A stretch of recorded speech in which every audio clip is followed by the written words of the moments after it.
Today on Talk About That, I don't read the fine print on a monthly service and ponder music artists who look nothing like their names. Meanwhile, John saves a bunny and wonders if his dog is really a good boy. Plus a conversation about repurposed sermon illustrations and repurposed jokes. Today's episode is not sponsored by the dentist. Have you been flossing? Go ahead. Lie to us. Let's do it. Hey, what's up out there? It's another Monday, another episode of Talk About That. I'm John here with my good friend, Jonnie. Hey, guys. I wanted to let you talk, but then you always get weird if I do that, so I didn't. No, it's fine. I didn't want to. You did the right thing, cut me off. Well, it's a very natural thing. You got to set parameters for a guy like me. Well, we need boundaries. Well, boundaries are important. Talk a lot about. Did you ever read Boundaries? I think it's so funny. Like, I did the Dave Ramsey thing for so many years, and I don't know if I ever did it. Like, I'm one of those guys that, like, I would listen to the show, and I would go, I'm a Dave Ramsey guy, but I don't think I ever fully did, like, hardcore envelopes for everything and stuck with it for a very long time. But the principles and everything. But anyway, he references that book a ton. Yeah. Whenever somebody calls, well, you need to get the book Boundaries by Henry Cloud. So it's like it's almost like people who say they reference the Bible, but they've never read the Bible. Right. I think I'm that way with Boundaries, Henry Cloud. So I think I know everything that's in it. Yeah. Well, you need to read Boundaries. Have you read it? No. It's like people that reference 1984. It's the same thing. It's like 1984 out here, man. Orwell knew. It's like, Have you read it? No. I haven't. I just feel like this feels like what I've heard Right. somebody on MSNBC say was going to be like. I think a lot of culture right now is we have an assumption and someone is telling us what we're being told, but we're not actually hearing it. Like there's so much in the sort of political climate, like they're telling you what you're being told, but you're not actually being told that necessarily. Yeah. I think it goes back, like again, we did that in the racism book. Like someone would go, I'm just so tired of being called a racist. And we'd be like, hey, who can you name someone who's calling you racist? And they rarely ever could. Like, well, no, I don't know. Well, then who told you someone's calling you racist? Like that's really what the narrative is about. To. Right. Yeah. Who's trying to monetize that rage? Honestly, I mean, if we're being honest, that's what it's about on all sides. Monetizing rage, which is the new name of my podcast. Monetizing which you can rage. Find on Stitcher and wherever you get fine podcasts. Oh my goodness! Or this podcast. Yeah, you don't have to be fine per se. Oh, that's true. Fine is very overrated. Yeah. I was thinking about something the other day. This is a weird intro. There's no segue possible for this, but there was a song that came on the radio, famous 90s artist, and I started thinking about if you told somebody, if they're listening to a song, you're like, yeah.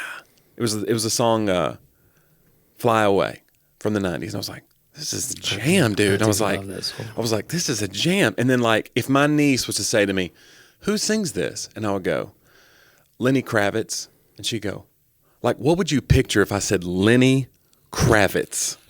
Like, he's from this mixed race family. Yeah. You know, he had a black mother who was on the Jeffersons, white father who was like this powerful Jewish lawyer, I think.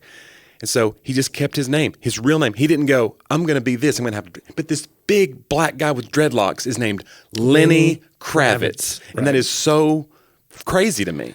It'd be like if Beyonce was named Fran Lebowitz. You know what I'm saying? And she just went with it. She was like, I'm not going to be Beyonce. I'm here and I'm Fran Lebowitz. You can take it or leave it.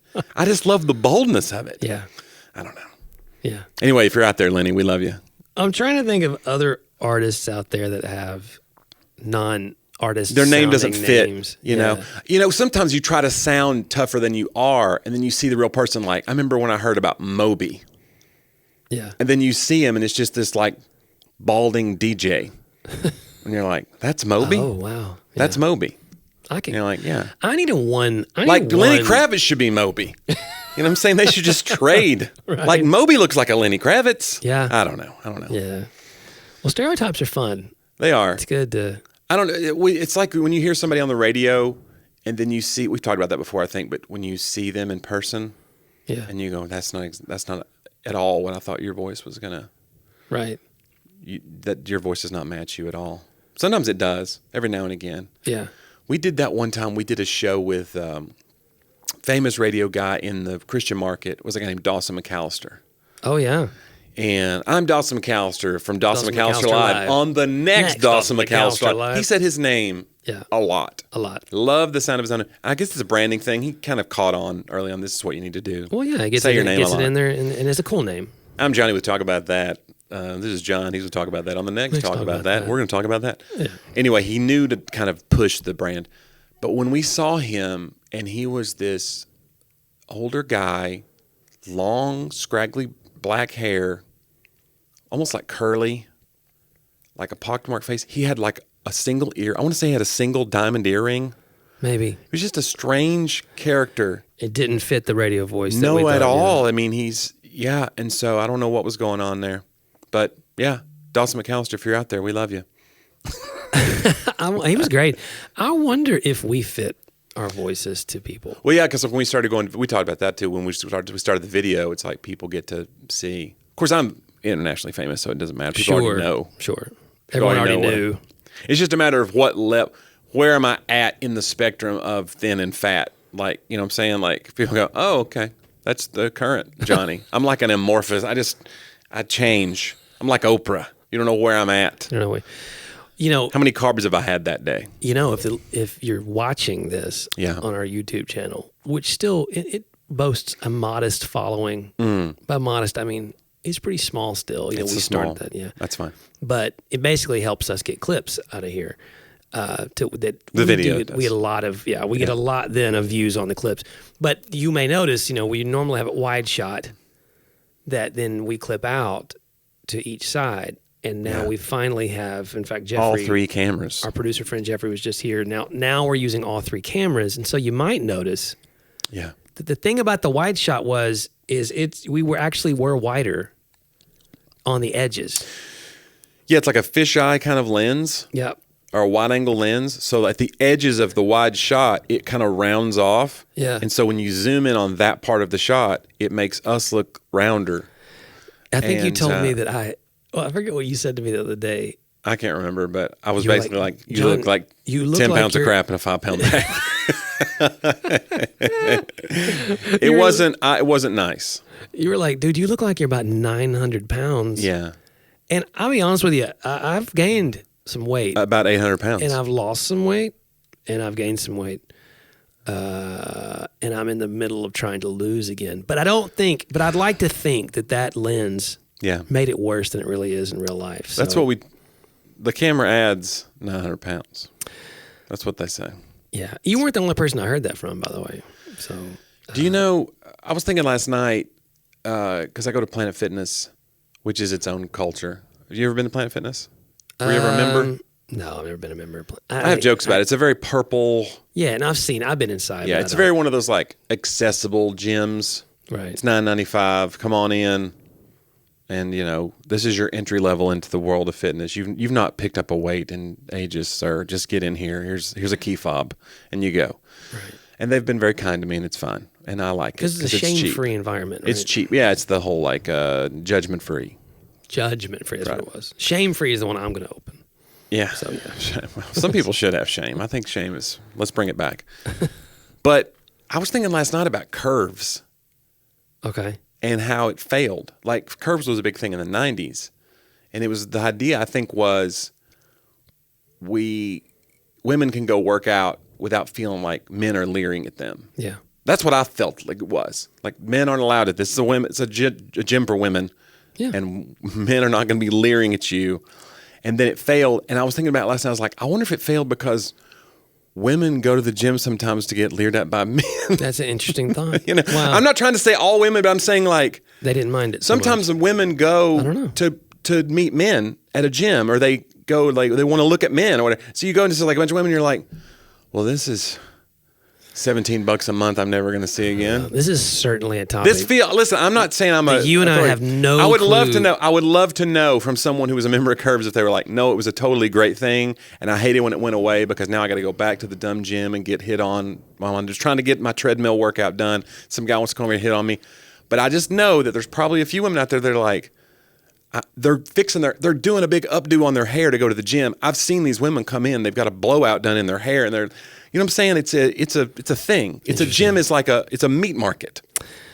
I I have nothing to say about any of this. I'm just saying, like, everybody's not like When did women you are first not discover. But listen, the women patriarchal are nonsense? not a monolith. There are women who want to hit on men and want to be hit on by men. That is true. And fitness is it's a very like, it's a sexually charged environment. It's a whatever. It is what it is. And so it's like people are wearing tight clothes in many cases. It's like, it's a thing. It is what it is. So I just wonder if I would love to know the real truth of why Curves failed. If it was just like mismanagement at the top. It probably had to do with the stock market or the Why economy. didn't Planet Fitness fail? Were they around in the 90s? I don't know. You're saying Planet Fitness is the new Curve? They just spray painted purple over the pink? Because remember, that's the other thing. All the workout machines were like pink, and all the signage was pink. It was like I don't know if they told men you can't join, but I think it was like you don't want to come in here. Everything in here is pink. I see, and I think that's a little. Because I saw that there was a couple That's men a little stereotypical. Men were allowed to join, I think, in some markets. Like, why would Because I you- read about it a little bit. Why would you think that women Yeah. only want pink machines? That's come on, Kurt. Yeah. You could do better.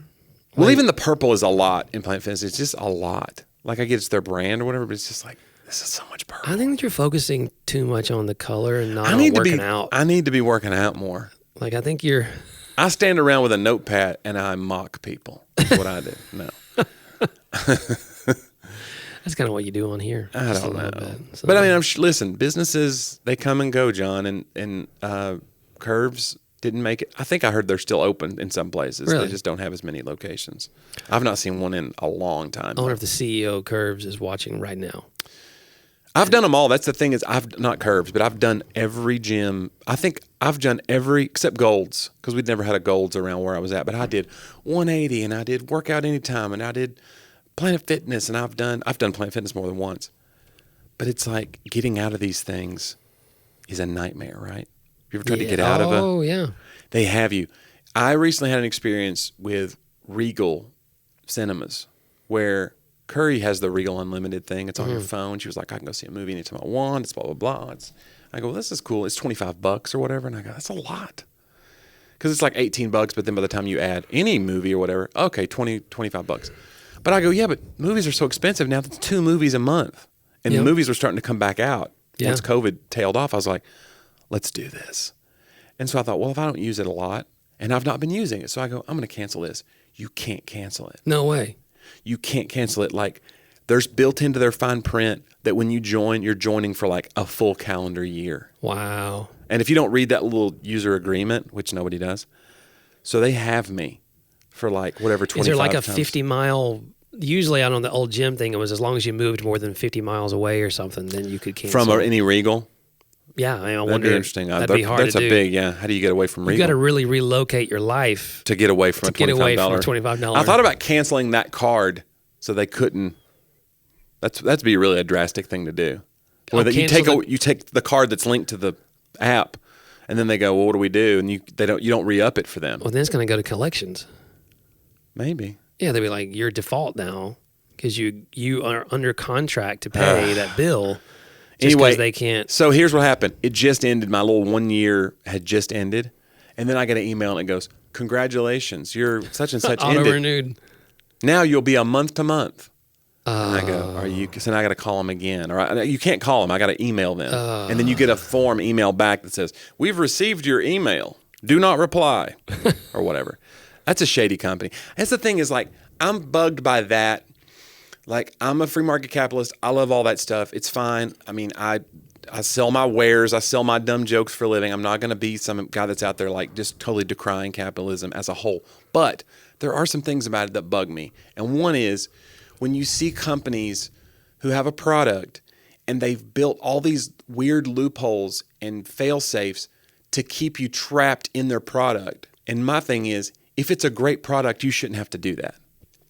Right. know? You wouldn't feel trapped. You'd want to stay. If you make a great thing, people can't wait to sign up for it. You shouldn't be like, hey, once they sign up and we have their email and their credit card, we can get them on the hook for a year. Like, there should be somebody in a room going, why would we do that if we love our customers? But that's again, you're like, everyone considers capitalism always as like truly free without any restrictions or regulation. And the truth is, it was a pretty brilliant plan when movies are going away, especially during the pandemic, to try think about it. This is a way for them. Well, that's been around before the pandemic, though. They've had them memberships like that forever. Yeah, but movies were also in decline before the pandemic in terms of theaters. So this gives them a chance to lock in their revenue for the next year and actually project, because everyone could just walk away the next time something goes wrong. I think it was a good move on their part. I think you should have read the fine print.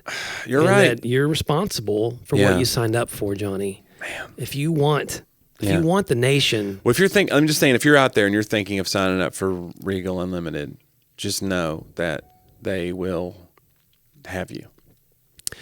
It's one of those things like when you shake the hand, it burns. It's like you met the devil at the crossroads. There used to be a great sketch where this guy meets the devil at the crossroads and he sells his soul for the ability to play the guitar. Right. And then his hand burns. And then the devil he goes, what happens now? And the devil goes, well, you meet me back here 6 a.m. every day and I'll start teaching you chords. And he was like, I don't just get the ability. He goes, no, we got to take lessons. Guitar's hard. Was that the one with Garth Brooks? No, that's the one where the devil is going to write him a hit song, and the devil's terrible. The was devil's it Will Ferrell? Yeah, it's Will Ferrell's the devil, and he's a terrible songwriter. The devil sucks. Yeah, at songwriting. And then at the end, Garth Brooks' character goes, I think I'm just going to strike out on my own. This is what I have is a lot better than this crap. You know, the devil's like, all right, check you later. Throws the smoke bomb and he's gone. That's one of my favorite sketches, actually. I actually have a guitar that's a red and black Stratocaster, and it looks like the one from that the devil played. Hey, speaking of Strat, how often do you have to replace the battery in your guitar? In my acoustic? In your electric Strat?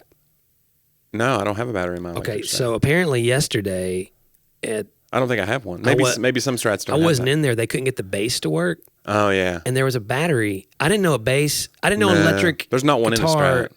Okay, so maybe it's just a bass thing. Yeah, could be. And not maybe it's got like guitar. a preamp built in there or something. I know you have I change one in my acoustic sometimes. But it'll always be like in the middle of a show, it'll start clipping out and I won't have been prepared for it. And you got to go find a 9-volt. Yeah. Which then you touch it to your tongue. That is, I wonder if our listeners know that trick. That's certainly a how you it's a musician yourself. Thing, yeah. You shock your tongue to know if the battery works. You can't do it with a regular battery because it's got the two polarized ends. Unless your tongue is enormous. Well, you could get another person's tongue and you go, hey, come here. Oh. And you We're just stick stick the whole battery in your mouth. You do like a Lady in the Tramp moment with the battery. And then you pull away sheepishly. It's weird. That's great. It is. But yeah, the battery on the tongue. It doesn't work for car batteries either. Don't do it to a car battery. I think when I've tried the battery in the tongue a few times, that it psychs me out, and I think I feel a shock whether there's one or not. Yeah, I've done that. I'm like, I've done that where I was working on wiring on a house, and I feel like a little tremble. It's like a phantom shock. And you know that the electricity's off. Yeah. Right. There's a great video the other day that would blow your mind. It's almost something I'd rather show you, but you'll get the idea of it. So this guy, I saw this on TikTok or Twitter yesterday. So this guy is doing this scientific study, and basically he's in this little cubicle. He has his hands in front of him, and then they take his real hand, one of his hands, and they put it over here, and they put like a divider between it. So, and they put a towel over his arm, so he can't see his other hand. And in front of him, they put like a fake rubber hand. Okay. And it's got a sleeve just like his sleeve on his other shirt. So it looks like two hands are in front of him, but one is clearly a rubber hand. It's like a bigger than his hand. Yeah. It's like a big rubber hand. And then the guy goes, now I'm going to do something. And so he starts taking a ruler, the edge of a ruler, and rubbing it along like his fingertips.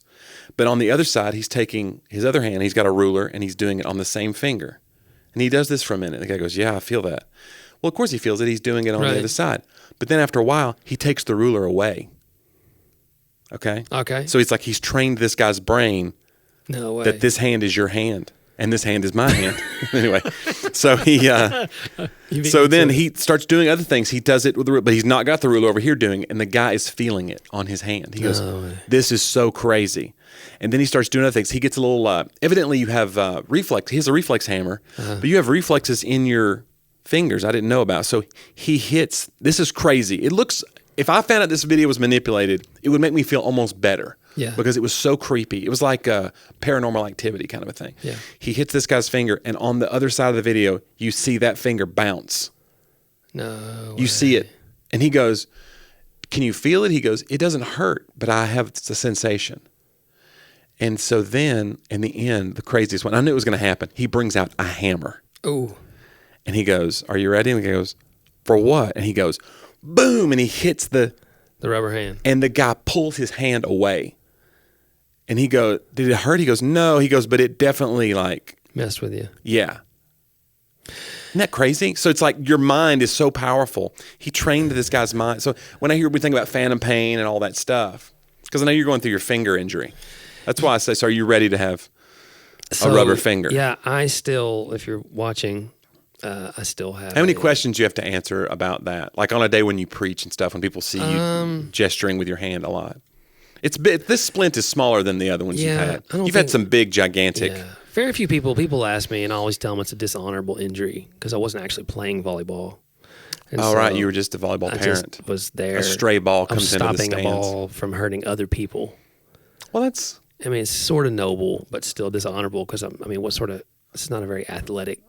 Anyway, no, I go Wednesday of this week. This has been months. It'll be 12 weeks since the injury, and then I go. That's a long time. Yeah. So I'm. Have you been playing piano or anything? No. I can't play piano. Yeah. I can play guitar. But you type, you write books, John. The doctor told me that I could still type, but I have had long typing days where it's certainly aches. He recommended not to, though, right? I think he'd rather you didn't because it's gonna. He didn't say that. He said, "I don't care if you type." It's repetitive stress on that. Yeah, but tip though. It's that the finger shouldn't go down. It can go up. So when you type, you're pushing it up. It's down. That's the problem. So it's yeah. I need it to be right.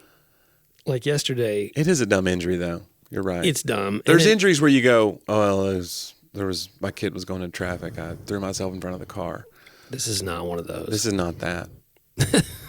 Like one time, my buddy, when I worked at Home Depot, I was going to make a joke about this in my show and say it happened to me, and I may do that still, so maybe I shouldn't tell the story, but this really happened. He was going to eat. He had no voice that day. We're cashiers together, so we're on the line. He goes, "You okay?" I go, "This is your voice tonight? You're going to be a cashier at Home Depot with this one?" "Yeah." I go, "What happened?" He said he was eating, he was cooking mashed potatoes, like instant mashed potatoes, and it's bubbling, and then he's doing he wanted to see if they were done, and you do that thing where you get the little wood spoon up to your mouth, and he goes, right when I got the spoon in my mouth, I had a little, he hiccuped, and he drew boiling, a spoonful of boiling potatoes and just sat on the back of his throat before he knew what was happening, and it just boiled his uvula. Oh my gosh. And so then he had to go to work, and so he goes, I'm just going to do this. I always thought a boiled uvula was a delicacy. It is. You've got to try it. Oh, it's so good. It's a British. It's very expensive. They very expensive. Stuff it in a cow's stomach or something. Oh, so good. Mm-hmm. So good. Serve it with capers, maybe. Capers. What is it? Curry was trying to explain capers to me. It's like a fermented pea or something. Isn't in the pea family? It looks like a pea. Is a caper? Oh, honey, you're yelling. Anyway, it doesn't look like anything I want to eat. I think it may be in a pickle family. I think it's a pickled pea. Well, I mean, there's no pickle family. You can pickle anything. We sound dumber with every sentence. It's amazing. I think it's a pickled pea. I don't think it's a pea. There's no way. There's no way to know. No, a caper is its own. I'm looking it up. A caper is its own. People are just shouting. A caper is like a little. I mean, I think it's how it's prepared, Johnny. It's like a lot of things in life. It doesn't matter necessarily what it is. It matters how it's prepared. What is a caper? Here we go. It's a perennial plant that bears rounded, fleshly leaves and large white to pinkish white flowers. Hold on a second. The berries, a caper berry, sometimes called a caper berry. Yeah, it's like a little berry. Maybe it's a berry. So it's not a pea. What the heck is a caper is one of the...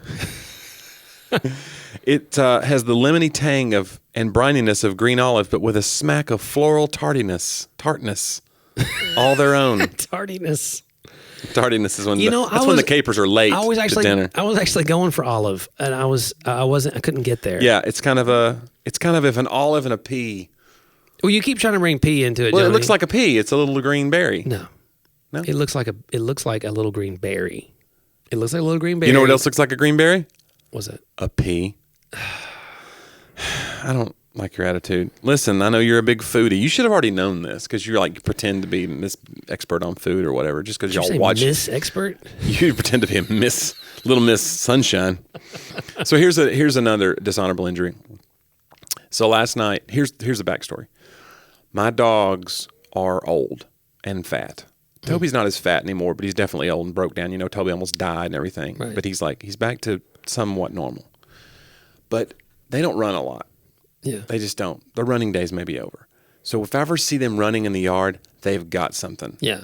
They're on the hunt. Right. Something has gotten into our yard, and it freaks me out because I don't want them killing things in our yard. But it happens sometimes. And they chased down Curry let them out a few days ago, and they chased down a baby rabbit and killed it. Oh, I think it was Daisy. And Curry hated it because she was like, I heard the bunny scream, like right before Daisy clamped down on it. She heard this little bunny. I don't know what the sound was, but it horrified me. And I was just I've heard it. I'll tell you about it. It's horrifying. Yeah, please tell me off air. I can't wait to know so I can hear it in my head. You will tell me when those... Ace had one. You will tell me when those bunnies stop screaming, won't you, Clarice? It sounds awful. Ace had one, and I got it from him before. Little Ace chased down a bunny? Ace thinks he's a huge dog. Yeah, that's true. And he had one, and I heard a little ring, ring, ring, and I went over, and I was like, it's like Ace. the psycho sound. And I went over, yeah. And I was like, Ace, no. And I got the bunny. I rescued the bunny. Was the bunny in the shower? Did he? Is it? Did he have a little knife? And Ace did not have. He did not kill the bunny. So he wasn't able to, probably. No, because he would have been able to. You think so? Oh, the bunny's helpless. Ace, maybe 10 pounds, but it's 10 pounds of pure fury. Terror, 10 pounds of terror. Yeah. Well, so anyway, I'm like on the lookout because every time we'll pull into our driveway and these rabbits hang out in our bushes and they all scurry away when our headlights hit everywhere right now. And so I was like, don't go into the fence, guys, because there's little gaps under our fence where a rabbit could get through. And I was like, don't go in there. It's not safe in there because we're going to let them out the minute we get home. Right. So sure enough, last night I'm doing my little pest spray on the outside of the house. And I let them out. Is that a nightly thing? Or? Yeah, it's a nightly thing. God, the best. and then Pesty, not a sponsor. And then my dog, I hear the sound of them. They're on the hunt. They get that whimpering and I hear the scurrying and I'm like, oh no. And I look up. Normally I don't get to them in time, but they were chasing this big rabbit and he was headed towards the gate, but there's no way to get out. The rabbit must have seen a little gap and I'm running over to stop them before they can kill this rabbit. And I tripped over my lawn chair. And so now I'm doing that thing where you're stumbling, you know you're going to fall. You're just trying to figure out, where is this going to land? Right. There's no way to correct. I haven't fallen yet, but I'm doing the 1, 2, 3 offbeat steps before you fall. Right. And I just bit it right in the mulch bed of my backyard. No. And so there's just mulch chips. And so I have a skinned up knee today. Oh. The rabbit got away though. Okay. I think the rabbit was more scared of me. Because I fell right as he was getting out the thing. And then Daisy was like, what are you doing? He's like, what do you? This is the only. What is that huge dog running exactly. at me? This is the only enjoyment we have. There is a whole, I guess, drama of Ace and rabbits in the backyard. Yeah. And I have a fence, and then I had to put up a little chicken type fence. It's not chicken wire. It's but it's smaller. I had to put it around the that fence. I had to zip tie it because Broody and AC could both still fit through the slats. So it's like a fence on a fence. So rabbits get in there like crazy. Yeah. And I'm like, Ace will just chase him, and he can't catch him usually. They're super fast, Jonnie. Yeah, yeah. But it's a whole thing. Every night if I see he loves it. It's it is his thing. And I just after a while let him chase. I'll watch because the rabbit can get through. And right. Guys, the rabbit can get through. Man, I tell you what. And the predator cannot. Come on, guys. Are we the rabbit or? Yeah, and if we just run, there's a safe exit for us that the name of the Lord is like a chicken wire. The rabbit runs into it, and he's saved. Yeah. Saved. He's saved. I did one night, I go out, yeah, and I found under the deck 3 baby rabbits. Because Ace, I have chicken wire type stuff under there, and he was over there doing this thing, Ace sounds like a chimp. Yeah. When he gets something, he gets this. It's yeah. And so I kind of pulled him away, got him inside, and I see these 3 bunnies. So I go and grab a glove, a big rubber glove thing, and they take off because, again, what's scarier, a tiny little Right. dog They're or scared of this you, too. huge guy, So there's like a den of them, they're hanging out down there? Yeah, there's No three of mom? them. One took off under the deck in a way I couldn't find him. Oh. Another stayed put, and then a third, sure enough, ran right into the pool and started swimming. So then I went. He's having the time of his life. And then it wasn't going to end well because he won't find the exit. He Right. won't find the steps. So I go and get the pool net, and I almost drowned the poor thing trying to get it out because he kept jumping off, and I'm like putting him under and getting Bunnies him, will jump. So I've heard. I finally got him on there settled. Yeah. And walked him all the way over into. I'd seen some other rabbits in actually my neighbor's yard next Do you door. assume that they're family just because it's another rabbit, John? I was just like, I don't know. I got to go leave him with somebody. I can't just, So This is I set this the is like rabbit. school integration. You're just like, like, whatever. There you go. They're all kids. What's wrong with you? So yeah, I don't know if he. This is something, I'm assuming man. he made it. I don't know. He had chlorine all over him, but what are you gonna do? So Beautiful. Yeah. Well, maybe they made new friends and family. Yeah, maybe they adopted And they can tell him. their harrowing tale of the man in the gloves who. The man in the. Do you think they think that you saved them, or do you think they were like, that guy was trying to drown me? It's hard to know. Well, he was either in shock or he trusted me when he got back on the pool net because he didn't move, and I carried him low to the ground in case he jumped. But yeah, I love those videos like that where it seems like animals understand. Like we want so badly for animals to be human. I think it's called anthropomorphizing. it is, yes. We want them to have human characteristics. Sometimes they do, sometimes they don't. Right. But sometimes some of the animals are crazy. Sometimes animals do crazy things. There was a story last week. I'm going to get it wrong, but an elephant had killed somebody, like a trainer or something. Yeah. And then he showed up it was like in India. He showed up at the funeral or something and like desecrated the grave or something. It was like some crazy thing where the elephant just like was like, I ain't done. Like, you're like, what? Like elephants, we think of elephants as so genteel and like they're gentle giants. It's like this elephant had a beef with this dude. guy, whatever he did. Whatever he did. Wow. I don't know. But like animals, they do crazy things sometimes. But we want to see animals, like there's a video of somebody helping like a sloth get across the road and back up into a tree. He's stopping traffic and he's going so slow and he's going to get hit, and then somebody helps him. And then there's the video of him just like, as the guy's driving off, the sloth goes, he just waves slowly. And it melts your heart because you're like, wow. but now I don't know if the sloth understands. He was like, leave me alone. Like he's just like, please don't hurt me. It was Maybe very he's telling the delayed. other sloths, don't cross yet, or whatever. It's like a sloth He's a crossing crossing guard. guard. Yeah, who knows? A sloth crossing guard, Johnny. Tell you Isn't what, that how many times does it come up in our lives? just the once. That's the once today, but yeah, that's enough. It's enough times. yeah. I don't know. Once is enough. But yeah, I think we do that, and I do that a lot. I mean, obviously, I'm a dog person, and we don't have kids, so that's people always get accused of that. If you have pets and no kids, we're fur parents. Like we don't do the fur kids thing. We don't talk about it like that. But my dogs get one lullaby each a night. That is it. No, we tuck them in. No, but we're silly for our dogs. But I understand they're dogs, and I don't try to make them humans. But it's hard not to. There's something about it. Yeah, well, I like to create characters. Yeah. And so Ace has a voice. I know Broody used to have the British voice. Ace has a voice. It's not British? Brutus didn't have a British voice. I thought it was British. No. For some reason. No. You want to do the voice for me? I'm not gonna do it. There's no way. But there is a fun Hey, part. can I speak to Brutus real quick? the disembodied spirit of Brutus real quick?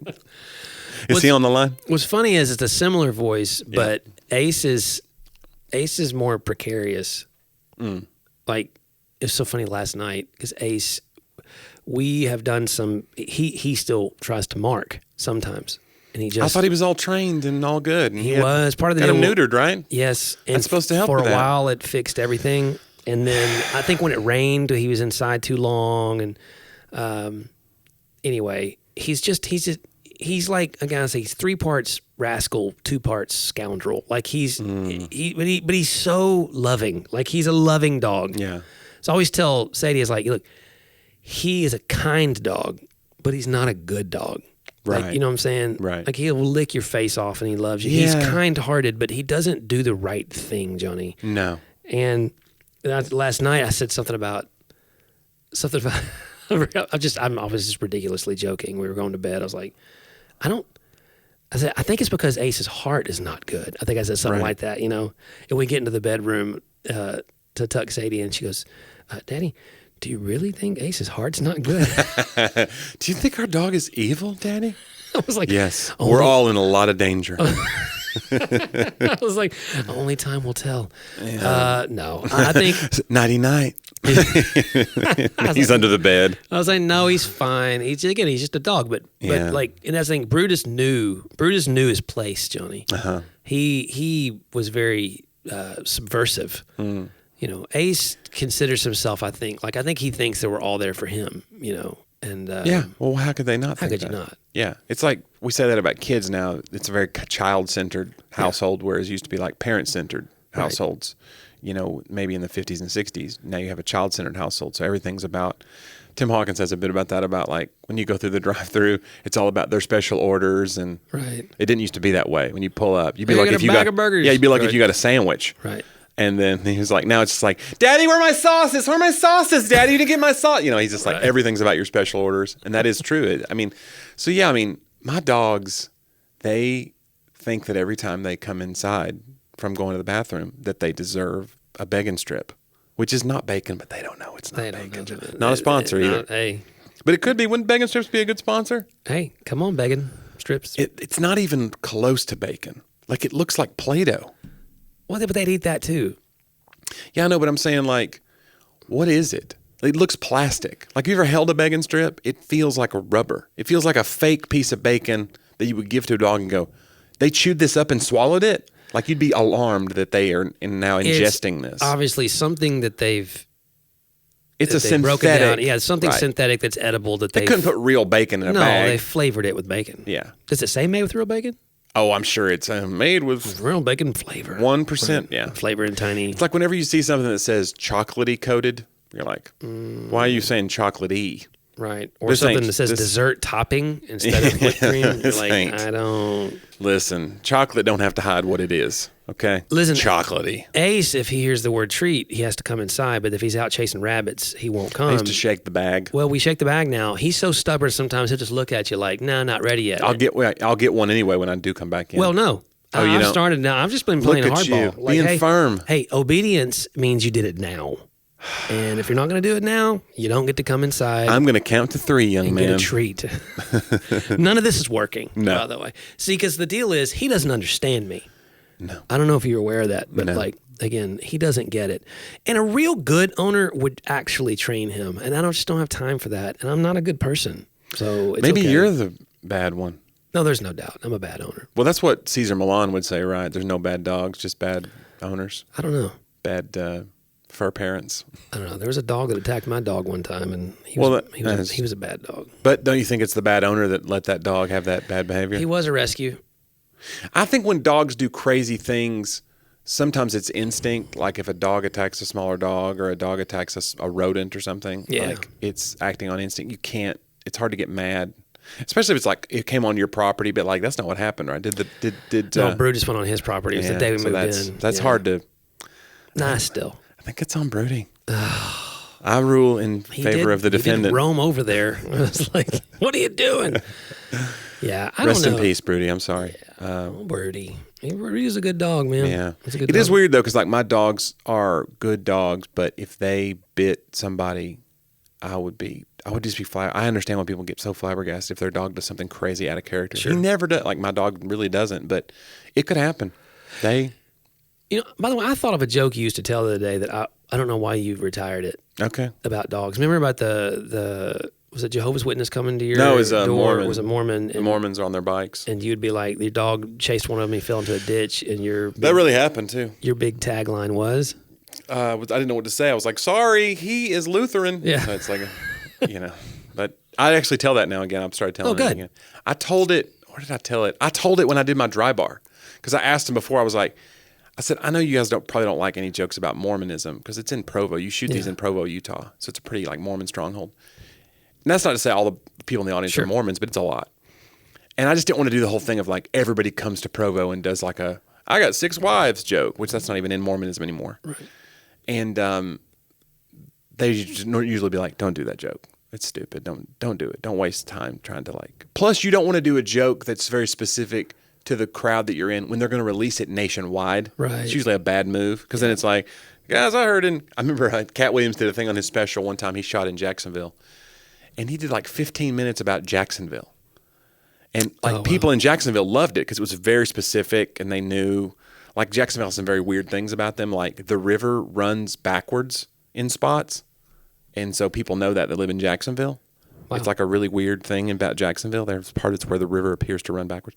So he talked about it, and I was just like, yeah, but this doesn't work on Netflix. Right. I don't live in Jacksonville. So anyway, I didn't want to get in that whole thing, but I did ask him. I said, I've got this one joke I wanted to do, and I told it to the people. Like, oh, you got to do that. That's great. They'll love it, and they did.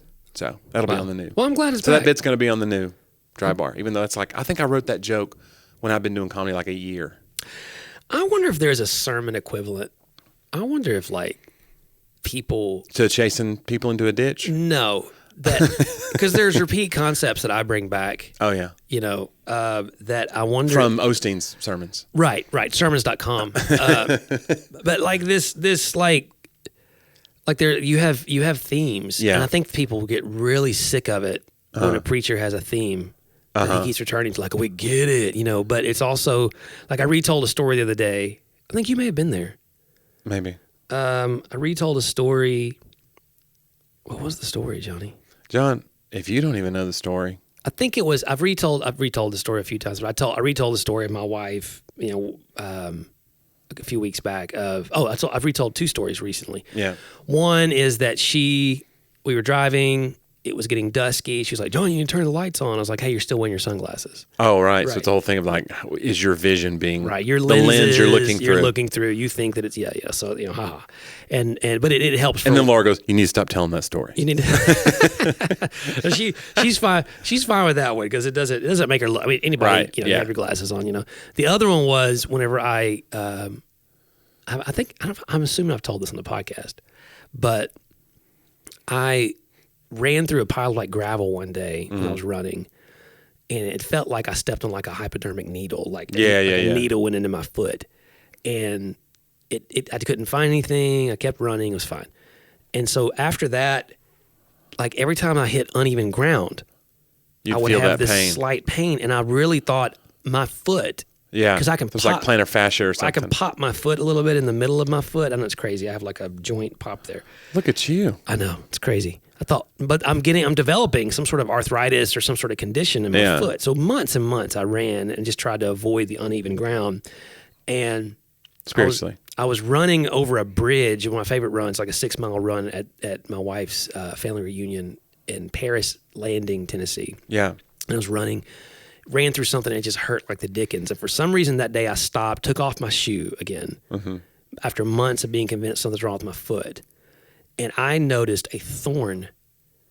I had to fish it out, had somehow gone into the sole of my shoe and like disappeared. Like you could barely see the entry point. And it was like the exact right height for the sole of my shoe that as long as you weren't on uneven ground, the edge of it wouldn't poke through. But once you get off into rough terrain, where there's only one set of footprints. Wait a second. Hold on a second. I can't.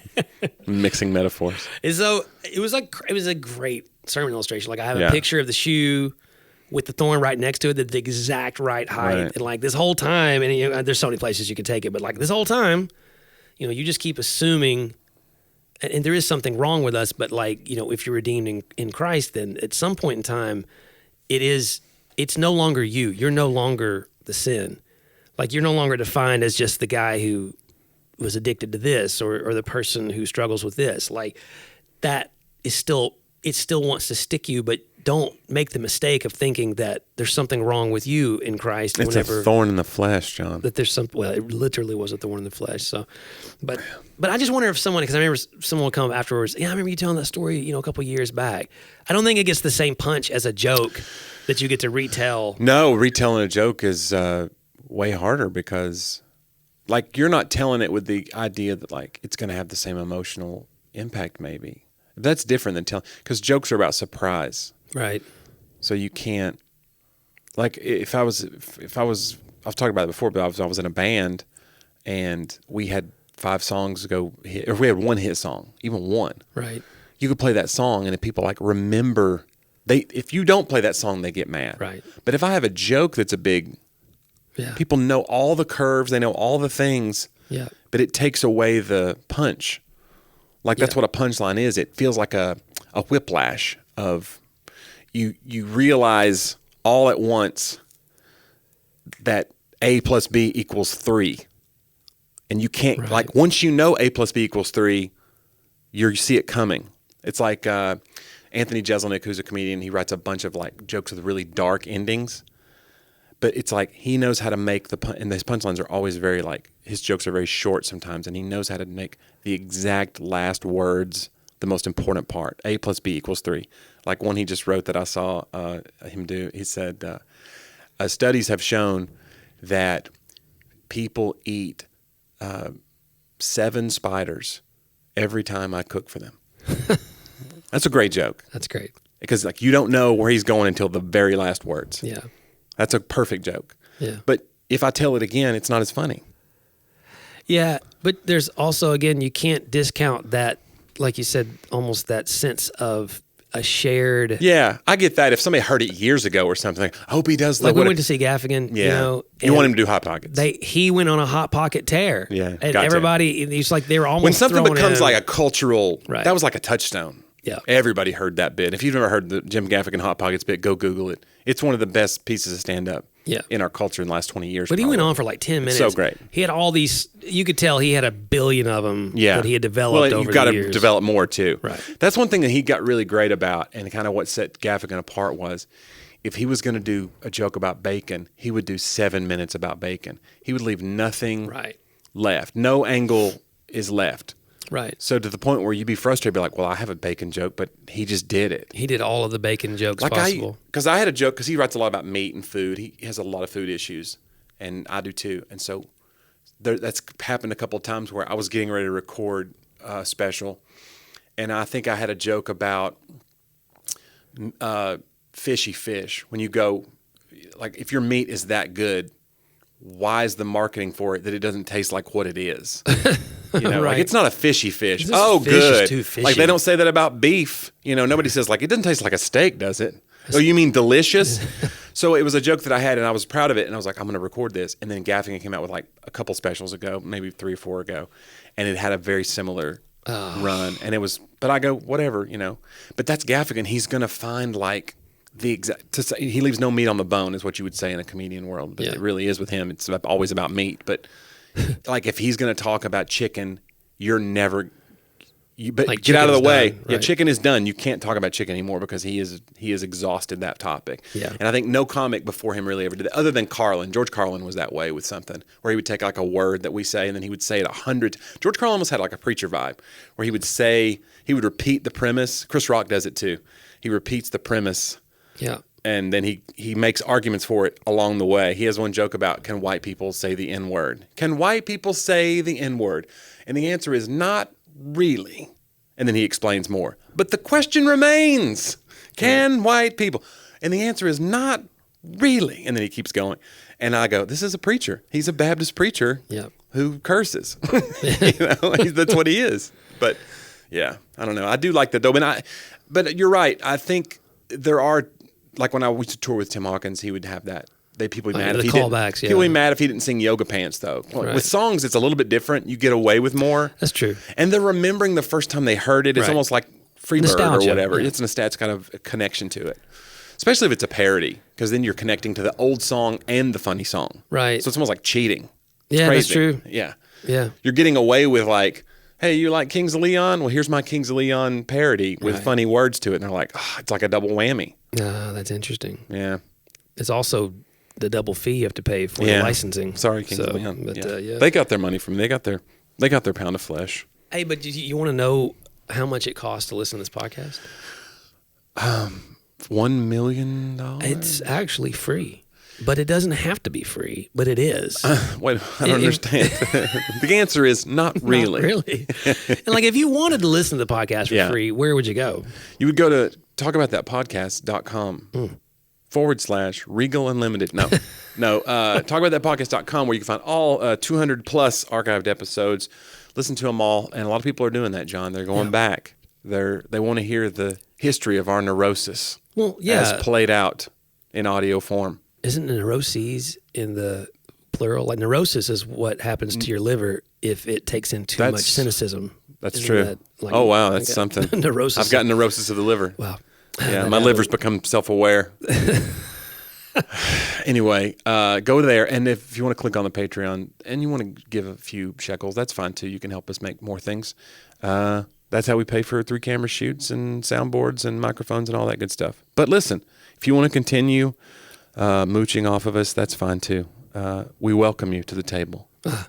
Not unlike a newfound bunny that's deposited into our yard. We're going to take care of it. We're not going to... Right. You know? I mean, or if you're like swimming around in the pool and you don't know what to do. A gigantic gloved man just dropped you here. We're going to feed you. Right. We're going to take you to But if you're a bunny that maybe gets a job, you get a promotion, you start making a little money, you want to be like, hey, I want to give back to that thing then that's okay too. This metaphor's probably... That thing that almost killed me in my mind. Right. Yeah. Yeah, that's us, guys. We're here. Anyway, so if you want to do that, that'd be great too. Also, follow John on his Linktree. And you can find out about all the new book projects and all the current book projects. Follow me at johnnyw.com, and you can follow me on social media. I got some cool things happening on my Instagram. I want to say that because there's this new app called NGL, not going to lie, NGL. And I think it's a trend now that by the time this episode comes out, it'll already be lame. It'll be past. But I decided to do it because it's interesting. You can send like anonymous questions and comments to somebody. They don't know what you wrote. So I thought it was kind of fascinating and a way to do kind of like an Ask Me Anything. Wow. So I've been answering those but you have to follow me on Instagram, which is a very Instagram-based app. So you have to follow me on Instagram and go to my stories to see the answers, and you can submit a question on there. So if you have any questions we need to do one of those for the podcast. That'd be a good idea. Yeah. Do a podcast-related NGL. Yeah, you can always email us as well. You can email me at john@johndriver.com. But that's not an app. That's not as cool. I know. And there's no instant gratification. I do appreciate all of you who've sent us such amazing feedback.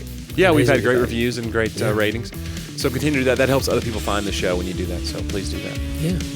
Guys, we do enjoy doing it every week, and we look forward to doing it again next week on Talk About That.